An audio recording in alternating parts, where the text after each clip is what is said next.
ಇರಾನ್ನಲ್ಲಿ ನಡೆಯುತ್ತಿರುವ ಯುದ್ಧದ ಕಾರಣಕ್ಕೆ ಗ್ಯಾಸ್ ಸಿಲಿಂಡರ್ ಸಿಗುತ್ತೋ ಇಲ್ವೋ, ಸಿಕ್ಕರು ಬೆಲೆ ಎಷ್ಟಿರುತ್ತೋ, ಪೆಟ್ರೋಲ್ ಡೀಸೆಲ್ ರೇಟ್ ಏರುತ್ತಾ ಎಂಬ ಆತಂಕ ನಿಮ್ಮನ್ನ ಕಾಡ್ತಿರುತ್ತೆ. ಇದರ ಜೊತೆ ಕರೆಂಟ್ ಬಿಲ್ ಯಾಕಿಷ್ಟು ಬರ್ತಿದೆ ಅಂತ ಚಿಂತೆ ಕೂಡ ಮಾಡ್ತಿರ್ತೀರಿ ಅಲ್ವಾ? ಆದ್ರೆ ಇಮ್ಯಾಜಿನ್ ಮಾಡ್ಕೊಳ್ಳಿ, ನಮ್ಮಲ್ಲಿ ಸೂರ್ಯನಷ್ಟೇ ಶಕ್ತಿ ಇರುವ, ಎಂದಿಗೂ ಮುಗಿಯದ ಅತ್ಯಂತ ಅಗ್ಗದ ವಿದ್ಯುತ್ ಸಿಕ್ಕಿಬಿಟ್ಟರೆ ಹೇಗಿರುತ್ತೆ? ಹೇ, ಮಸ್ತ್ ಅಲ್ವಾ? ಲೈಫ್ ಜಿಂಗಲ್ ಅಲ್ಲ ಅಲ್ವಾ? ಕೇಳೋಕೆ ಇದು ಯಾವುದೋ ಸೈನ್ಸ್ ಫಿಕ್ಷನ್ ಸಿನಿಮಾ ಕತೆ ತರ ಅನ್ನಬಹುದು. ಇದು ಅಸಾಧ್ಯ ಬಿಡಿ ಅಂತಾನು ನೀವು ಹೇಳ್ಬೋದು. ಇದನ್ನ ಕಲ್ಪನೆ ಮಾಡಿಕೊಂಡು ಖುಷಿ ಪಡ್ಬೇಕಷ್ಟೇ ಅಂತಾನು ನೀವು ಹೇಳ್ಬೋದು. ಆದ್ರೆ ರಿಯಾಲಿಟಿ ಬೇರೆ ಇದೆ. ನಮ್ಮದೇ ಬೆಂಗಳೂರಿನ ಒಂದು ಸಣ್ಣ ಲ್ಯಾಬ್ನಲ್ಲಿ ಇಂತಹ ಒಂದು ಸಾಹಸ ನಡೀತಾ ಇದೆ. ಕೋಟ್ಯಾಂತರ ಮೈಲಿ ದೂರದಲ್ಲಿರುವ ಸೂರ್ಯನ ಶಕ್ತಿಯನ್ನ ಭೂಮಿಯ ಮೇಲೆ, ಅದರಲ್ಲೂ ನಮ್ಮ ಬೆಂಗಳೂರಿನಲ್ಲಿ ಸೃಷ್ಟಿಸಲು ಒಂದು ಇಂಜಿನಿಯರ್ಗಳ ತಂಡ ಹಗಲಿರುಳು ಶ್ರಮಿಸ್ತಾ ಇದೆ. ಇದು ಯಶಸ್ವಿಯಾದ್ರೆ ಭಾರತದ ಇಂಧನ ಲೋಕವೇ ಬದಲಾಗುವುದರಲ್ಲಿ ಸಂಶಯವಿಲ್ಲ. ಗ್ಯಾಸ್ ಸಿಲಿಂಡರ್ ಕೊರತೆ, ದುಬಾರಿ ಪೆಟ್ರೋಲ್ ಅನ್ನೋದೆಲ್ಲ ನಾವು ಮರೆತೇ ಬಿಡಬಹುದು.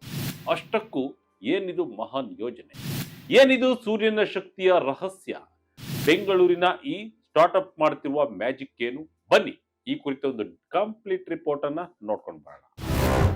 ಭೂಮಿಯ ಮೇಲೆ ಮಿನಿ ಸೂರ್ಯ ನಿರ್ಮಾಣ.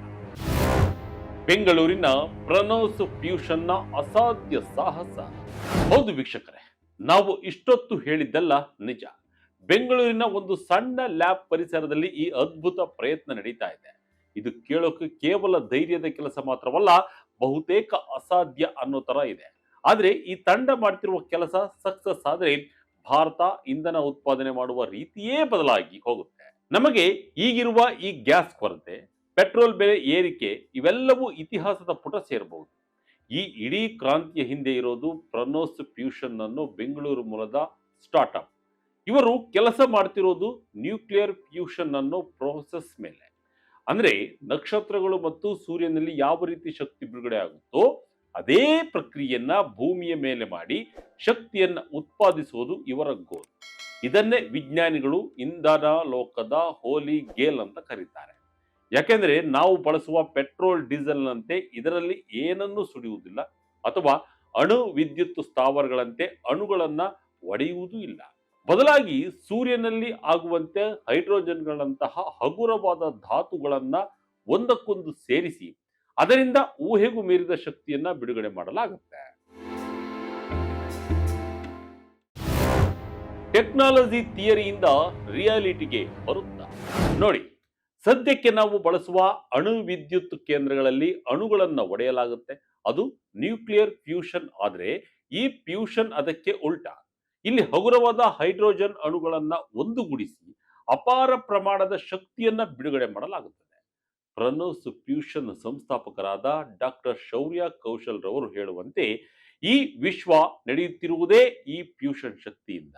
ನಾವು ಇಂದು ಬಳಸುವ ಬಹುತೇಕ ಎಲ್ಲ ಇಂಧನಗಳ ಮೂಲಗಳನ್ನು ಹುಡುಕುತ್ತಾ ಹೋದರೆ ಅದು ಕೊನೆಗೆ ತಲುಪುವುದು ಇದೇ ಸೂರ್ಯನ ಶಕ್ತಿಗೆ. ದಶಕಗಳಿಂದ ಈ ಫ್ಯೂಷನ್ ಅನ್ನೋದು ಕೇವಲ ಥಿಯರಿಗಳಲ್ಲಿ ಅಥವಾ ದೊಡ್ಡ ದೊಡ್ಡ ದೇಶಗಳ ಸರ್ಕಾರಿ ಲ್ಯಾಬ್ಗಳಲ್ಲಿ ಮಾತ್ರ ಇತ್ತು. ಆದ್ರೆ ಈ ಥಿಯರಿಯನ್ನ ಇಂಜಿನಿಯರಿಂಗ್ ರಿಯಾಲಿಟಿಗೆ ತರುವ ಸಮಯ ಬಂದಿದೆ ಅನ್ನೋದು ಡಾಕ್ಟರ್ ಶೌರ್ಯ ಅವರ ನಂಬಿಕೆ.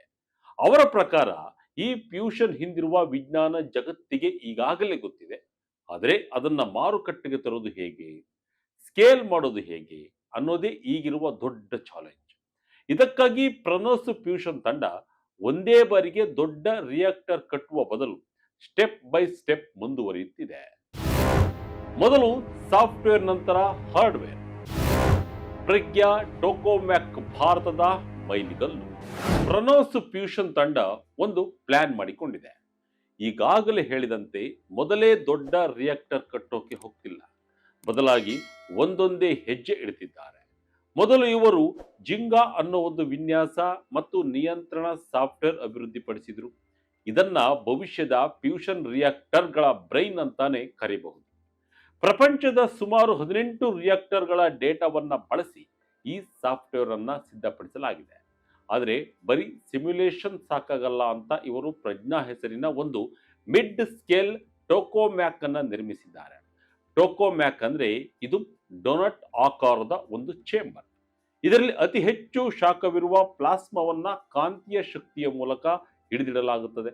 ಸದ್ಯಕ್ಕೆ ಈ ಪ್ರಜ್ಞಾ ರಿಯಾಕ್ಟರ್ ನೇರವಾಗಿ ವಿದ್ಯುತ್ ಉತ್ಪಾದನೆ ಮಾಡದಿದ್ದರೂ ಮುಂದಿನ ರಿಯಾಕ್ಟರ್ಗಳನ್ನು ಹೇಗೆ ಡಿಸೈನ್ ಮಾಡಬೇಕು ಅನ್ನೋ ಡೇಟಾವನ್ನ ನೀಡುತ್ತಿದೆ. ಭಾರತದ ಖಾಸಗಿ ಸ್ಟಾರ್ಟ್ಅಪ್ ಒಂದು ಇಂತಹ ಹಾರ್ಡ್ವೇರ್ ಕಟ್ಟಿರೋದು ನಿಜಕ್ಕೂ ಒಂದು ದೊಡ್ಡ ಮೈಲಿಗಲ್ಲು. ಫ್ಯೂಷನ್ ವಿಜ್ಞಾನ ಯಾಕಿಷ್ಟು ಕಷ್ಟ? ಹಾಗಾದ್ರೆ ಈ ಫ್ಯೂಷನ್ ವಿಜ್ಞಾನವನ್ನ ಕಾರ್ಯರೂಪಕ್ಕೆ ತರುವುದು ಯಾಕೆ ಅಷ್ಟೊಂದು ಕಷ್ಟ? ಸೂರ್ಯನ ಶಕ್ತಿಯನ್ನ ಭೂಮಿಯ ಮೇಲೆ ತರೋದು ಯಾಕಷ್ಟು ಚಾಲೆಂಜ್ ಅಂತೀರಾ? ಮೊದಲನೇದು ಇದರ ಖರ್ಚು. ಸಾಂಪ್ರದಾಯಿಕ ರಿಯಾಕ್ಟರ್ಗಳು ತುಂಬಾ ದೊಡ್ಡದಾಗಿರುತ್ತವೆ ಮತ್ತು ಅವುಗಳನ್ನ ಕಟ್ಟೋಕೆ ಸಾವಿರಾರು ಕೋಟಿ ಬೇಕು. ಆದ್ರೆ ಪ್ರನೋಸ್ ತಂಡ ಈಗಿರುವ ಡಿಸೈನ್ ಅನ್ನೇ ರೀಥಿಂಕ್ ಮಾಡ್ತಿದ್ದಾರೆ. ಅತಿ ದೊಡ್ಡ ರಿಯಾಕ್ಟರ್ಗಳ ಬದಲಿಗೆ ಸಣ್ಣ ಮತ್ತು ಅಚ್ಚುಕಟ್ಟಾದ ಕಾನ್ಫಿಗರೇಷನ್ಗಳನ್ನ ಇವರು ಬಳಸ್ತಾ ಇದ್ದಾರೆ.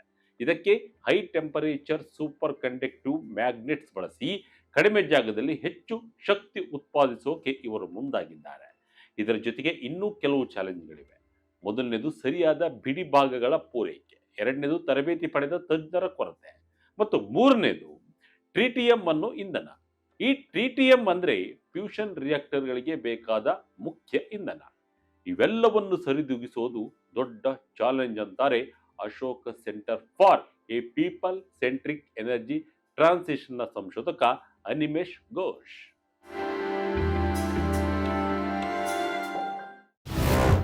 ಭಾರತಕ್ಕಿದೆ ಸೀಕ್ರೆಟ್ ಅಡ್ವಾಂಟೇಜ್. ಈ ಕ್ಷೇತ್ರದಲ್ಲಿ ಅಚ್ಚರಿ ಅಂದ್ರೆ ಭಾರತಕ್ಕೆ ಒಂದು ಅನಿರೀಕ್ಷಿತವಾದ ಅನುಕೂಲವಿದೆ. ಅದೇನೆಂದ್ರೆ ಫ್ರಾನ್ಸ್ನಲ್ಲಿ ನಡೆಯುತ್ತಿರುವ ಬೃಹತ್ ಅಂತಾರಾಷ್ಟ್ರೀಯ ಫ್ಯೂಷನ್ ಯೋಜನೆಯಾದ ಐಟಿಇಆರ್ ನಲ್ಲಿ ಭಾರತವು ಓರ್ವ ಪಾರ್ಟ್ನರ್. ಈ ಕಾರಣದಿಂದ ಫ್ಯೂಷನ್ ರಿಯಾಕ್ಟರ್ಗಳಿಗೆ ಬೇಕಾದ ಕ್ಲಿಷ್ಟಕರವಾದ ಬಿಡಿಭಾಗಗಳನ್ನ ತಯಾರಿಸುವ ಅನುಭವ ನಮ್ಮ ದೇಶದ ಹಲವು ದೊಡ್ಡ ಕಂಪನಿಗಳಿಗೆ ಈಗಾಗಲೇ ಇದೆ. ಇದರಿಂದ ಪ್ರನೋಸ್ನಂತಹ ಸ್ಟಾರ್ಟ್ಅಪ್ಗಳಿಗೆ ಬೇಕಾದ ಕೈಗಾರಿಕಾ ಪರಿಸರ ವ್ಯವಸ್ಥೆ ಇಲ್ಲೇ ಸಿದ್ಧವಾಗಿದೆ. ನಾವು ಈಗಾಗಲೇ ಇನ್ಸ್ಟಿಟ್ಯೂಟ್ ಫಾರ್ ಪ್ಲಾಸ್ಮಾ ರಿಸರ್ಚ್ ನಂತಹ ಸಂಸ್ಥೆಗಳ ಜೊತೆ ಪ್ರನೋಸ್ ಫ್ಯೂಷನ್ ಕೆಲಸ ಮಾಡ್ತಾ ಇದೆ. ಪ್ರನೋಸ್ ತಂಡ ಈಗಾಗಲೇ ಪ್ಯಾರಲಲ್ ಆಗಿ ಕೆಲಸ ಮಾಡ್ತಿದೆ. ಒಂದು ಕಡೆ ಸಾಫ್ಟ್ವೇರ್, ಇನ್ನೊಂದು ಕಡೆ ಅಡ್ವಾನ್ಸ್ಡ್ ಮ್ಯಾಗ್ನೆಟ್ ಟೆಕ್ನಾಲಜಿ.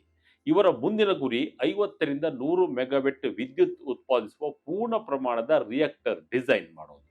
2030ರ ವೇಳೆಗೆ ದೊಡ್ಡ ಫೆಸಿಲಿಟಿ ನಿರ್ಮಿಸುವ ಟಾರ್ಗೆಟ್ ಅನ್ನ ಇವರು ಇಟ್ಕೊಂಡಿದ್ದಾರೆ. 2030ರ ಗುರಿ ಬದುಕು ಹೇಗೆ ಬದಲಾಗಲಿದೆ? ಎಲ್ಪಿಜಿ ಸಿಲಿಂಡರ್ ಪವರ್ ಕಟ್ಗೆ ಗುಡ್ ಬೈ. ಈಗ ಇಷ್ಟೆಲ್ಲ ಕಷ್ಟಪಟ್ಟು ಇದನ್ನ ಮಾಡ್ತಿರೋದು ಯಾಕೆ ಅನ್ನೋ ಪ್ರಶ್ನೆ ನಿಮ್ಮಲ್ಲಿರಬಹುದು. ಆರಂಭದಲ್ಲಿ ಫ್ಯೂಷನ್ ಶಕ್ತಿ 1 ಯೂನಿಟ್ಗೆ 6ರಿಂದ 8 ರೂಪಾಯಿ ಆಗಬಹುದು. ಆದ್ರೆ ಸೋಲಾರ್ ಪವರ್ ತರನೇ ಕಾಲ ಕಳೆದಂತೆ ಇದರ ಬೆಲೆ ತುಂಬಾ ಕಮ್ಮಿ ಆಗ್ತಾ ಹೋಗುತ್ತೆ. 2030 ಅಥವಾ 2040ರ ವೇಳೆಗೆ ಇದು ಅತಿ ಅಗ್ಗದ ವಿದ್ಯುತ್ ಮೂಲವಾಗಲಿದೆ. ಸಾಮಾನ್ಯ ಜನರ ಜೀವನದ ಮೇಲೆ ಇದರ ಪ್ರಭಾವ ಹೇಗಿರುತ್ತೆ ಗೊತ್ತಾ? ಭಾರತದಲ್ಲಿ ಎಲ್ಪಿಜಿ ಗ್ಯಾಸ್ ಪೂರೈಕೆ ಮತ್ತು ದೊಡ್ಡ ಏರಿಕೆ ದೊಡ್ಡ ಸಮಸ್ಯೆ. ಆದರೆ ಫ್ಯೂಷನ್ ಮೂಲಕ ಹೇರಳವಾಗಿ ಕರೆಂಟ್ ಸಿಕ್ಕರೆ ಜನರು ಗ್ಯಾಸ್ ಬಿಟ್ಟು ಎಲೆಕ್ಟ್ರಿಕ್ ಕುಕ್ಕಿಂಗ್ಗೆ ಬದಲಾಗಬಹುದು.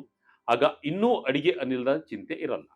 ಇನ್ನೊಂದು ಅಡ್ವಾಂಟೇಜ್ ಅಂದ್ರೆ ಈ ಫ್ಯೂಷನ್ ರಿಯಾಕ್ಟರ್ಗಳನ್ನ ನಗರದ ಹತ್ತಿರವೇ ಸ್ಥಾಪಿಸಬಹುದು ಮತ್ತು ಇವುಗಳಿಗೆ ಸೋಲಾರ್ ಅಥವಾ ವಿಂಡ್ ಪವರ್ಗಿಂತ ಕಡಿಮೆ ಜಾಗ ಸಾಕು.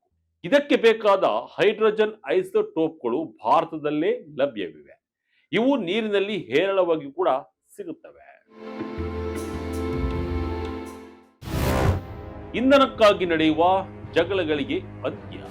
ಇದು ಕೇವಲ ಆರ್ಥಿಕತೆಯ ವಿಷಯವಲ್ಲ, ಫ್ಯೂಷನ್ ಜಾಗತಿಕ ರಾಜಕೀಯವನ್ನೇ ಬದಲಿಸಬಲ್ಲದು. ಪೆಟ್ರೋಲ್, ಡೀಸೆಲ್ ಕೆಲವು ದೇಶಗಳಲ್ಲಿ ಮಾತ್ರ ಸಿಗುವುದರಿಂದ ಜಗತ್ತಿನಲ್ಲಿ ಎಷ್ಟೊಂದು ಯುದ್ಧಗಳು, ಜಗಳಗಳು ನಡೆಯುತ್ತವೆ.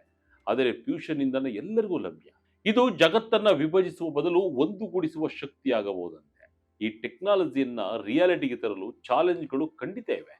ಫ್ಯೂಷನ್ ಇನ್ನೂ ಬೆಳೆಯುತ್ತಿರುವ ತಂತ್ರಜ್ಞಾನ. ಆದರೆ ಜಗತ್ತಿನಾದ್ಯಂತ ಖಾಸಗಿ ಮತ್ತು ಸರ್ಕಾರಿ ಹೂಡಿಕೆ ಹೆಚ್ಚುತ್ತಾ ಇದೆ. ಸೂರ್ಯನನ್ನ ಭೂಮಿಗೆ ತರುವ ಕೆಲಸ ಇನ್ನೂ ನಡೀತಾ ಇದೆ. ಆದರೆ ಬೆಂಗಳೂರಿನ ಪ್ರನೋಸ್ ಫ್ಯೂಷನ್ ನಂತಹ ಸ್ಟಾರ್ಟ್ಅಪ್ಗಳನ್ನು ನೋಡಿದ್ರೆ ನಮಗೆ ಆ ಭವಿಷ್ಯ ದೂರವಿಲ್ಲ ಅನ್ನೋದು ಸ್ಪಷ್ಟವಾಗಿ ಗೊತ್ತಾಗ್ತಾ ಇದೆ. ಏಷ್ಯಾದಲ್ಲೇ ಮೊದಲ ವಿದ್ಯುತ್ ದೀಪ ಬೆಳಗಿದ್ದ ಬೆಂಗಳೂರಿನಲ್ಲಿ ಭಾರತದ ಇಂಧನ ಭವಿಷ್ಯ ಕೂಡ ರೂಪುಗೊಳ್ತಾ ಇದೆ. ನೋಡೋಣ ಮುಂದೆ ಏನಾಗುತ್ತೆ ಅಂತ. ಎಲ್ಲ ಅಂದುಕೊಂಡಂತೆ ಆದ್ರೆ ಸೈನ್ಸ್ ಫಿಕ್ಷನ್ ಕಥೆಯಂತಿರುವ ಇದು ನಿಜ ಆಗೋದು ಖಂಡಿತ. ಇದಾಗಿತ್ತು ಈ ಕ್ಷಣದ ಇಂಟ್ರೆಸ್ಟಿಂಗ್ ಸ್ಟೋರಿ. ಇದೇ ರೀತಿಯ ಸ್ಟೋರಿಗಾಗಿ Vijaya Karnataka website, YouTube page, Facebook page follow ಮಾಡ್ತಾ ಇರಿ. ಧನ್ಯವಾದಗಳು.